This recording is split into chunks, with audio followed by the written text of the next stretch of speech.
Assalamualaikum warahmatullahi wabarakatuh. Nama saya Nur Hikmah dari kelas 12 OTKP 2.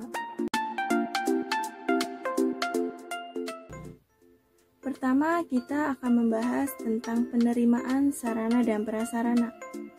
Penerimaan merupakan kegiatan yang dilakukan oleh satuan kerja untuk menerima barang dari pabrik distributor yang disesuaikan dengan dokumen pemesanannya dan pengirimannya dalam kondisi yang sesuai dengan persyaratan penanganan barangnya.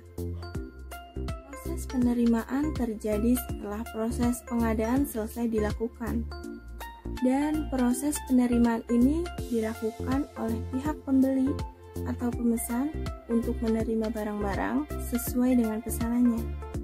Setelah proses penerimaan, barang diterima dan kemudian barang tersebut disimpan agar kondisi barang tidak rusak dan siap untuk didistribusikan kepada bagian-bagian kantor yang membutuhkan.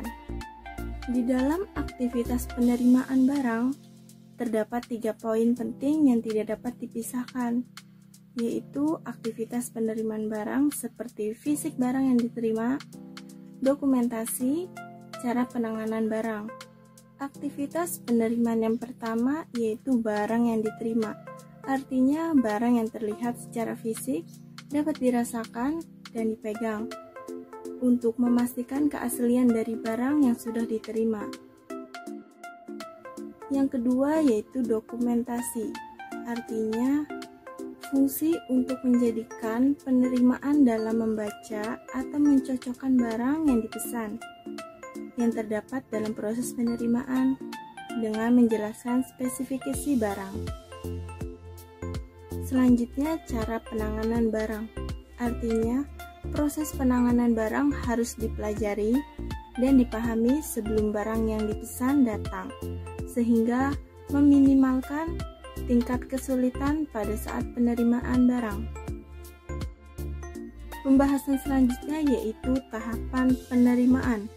Tahapan yang digunakan pada saat melakukan penerimaan barang.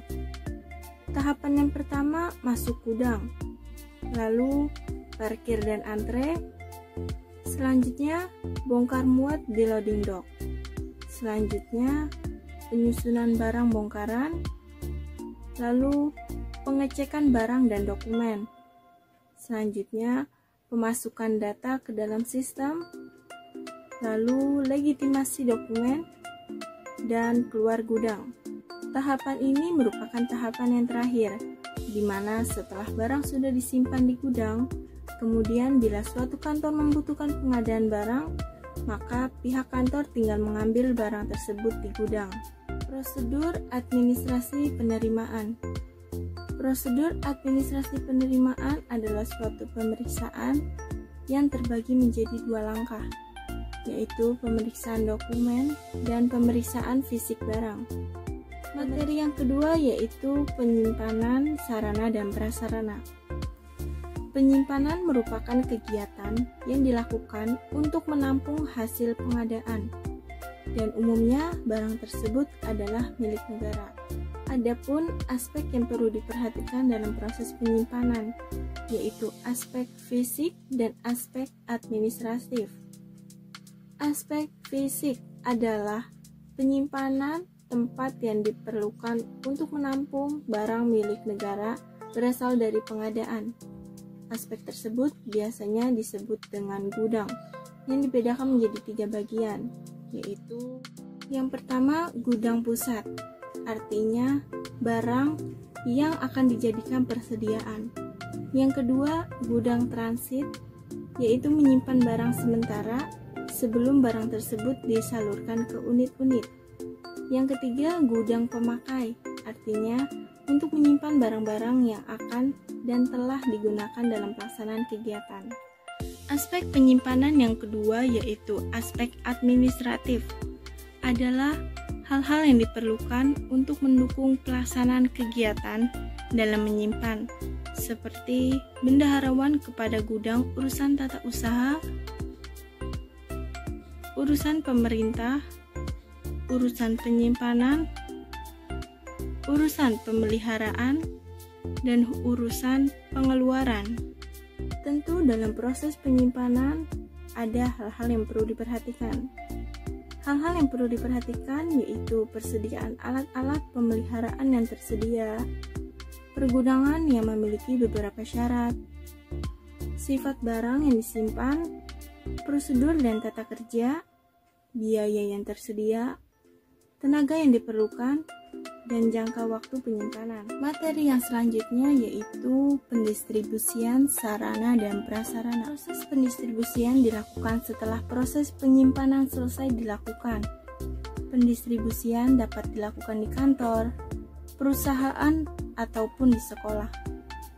Dalam proses pendistribusian ada 3 hal yang perlu diperhatikan, yaitu ketepatan barang yang disampaikan, baik jumlah maupun jenisnya, ketepatan sasaran penyampaiannya, dan ketepatan kondisi barang yang disalurkan. Proses pendistribusian dalam kantor memerlukan beberapa langkah, seperti penyusunan alokasi, pengiriman barang, dan penyerahan barang. Di dalam proses pendistribusian ada beberapa asas-asas.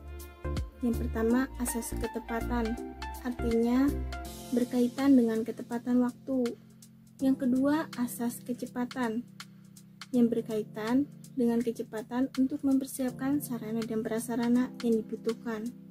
Yang ketiga, asas keamanan, artinya bahwa sistem pendistribusian ini selalu berjalan dengan aman.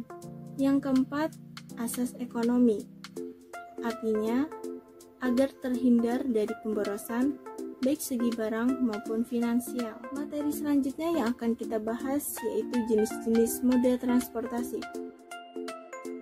Jenis-jenis moda transportasi terbagi menjadi 3. Yang pertama, moda transportasi darat, contohnya seperti rel kereta api atau bus. Yang kedua, moda transportasi udara, contohnya seperti pesawat atau helikopter. Yang ketiga, moda transportasi air, contohnya seperti kapal atau kapal yang lainnya.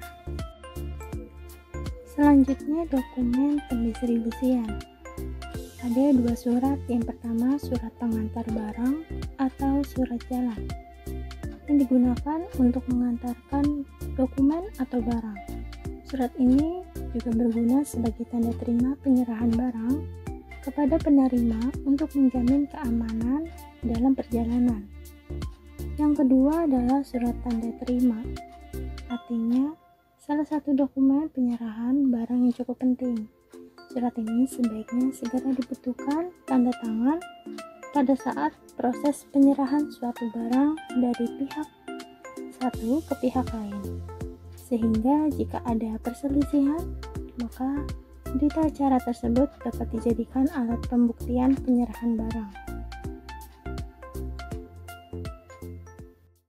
Terima kasih, semoga bermanfaat. Wassalamualaikum warahmatullahi wabarakatuh.